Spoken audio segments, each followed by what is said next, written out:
ਜਦੋਂ ਮੈਨੂੰ ਜੀਣਾ ਨਹੀਂ ਆਇਆ, ਮੈਂ ਮੌਤ ਵੀ ਮੰਗ ਕੇ ਕੀ ਕਰਦੀ। ਜਦ ਅੰਤ ਜੁਦਾਈ ਪੈਣੀ ਸੀ, ਤੇਰਾ ਸਾਥ ਵੀ ਮੰਗ ਕੇ ਕੀ ਕਰਦੀ। ਤੂੰ ਪਿਆਰ ਦੀ ਕਸ਼ਤੀ ਡੂਬ ਛੱਡੀ, ਤੂੰ ਪਿਆਰ ਦੀ ਕਸ਼ਤੀ ਡੂਬ ਛੱਡੀ। ਮੈਂ ਕੱਲੀ ਤਰ ਕੇ ਕੀ ਕਰਦੀ। ਜਦ ਤੂੰ ਹੀ ਅਥਰੂ ਪੂੰਝੜੇ ਨਹੀਂ, ਮੈਂ ਅੱਖੀਆਂ ਭਰ ਕੇ ਕੀ ਕਰਦੀ।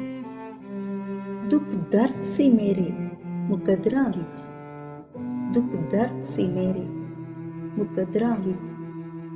ਮੈਂ ਸ਼ਿਕਵਾ ਕਰਕੇ ਕੀ ਕਰਦੀ, ਮੈਂ ਸ਼ਿਕਵਾ ਕਰਕੇ ਕੀ ਕਰਦੀ।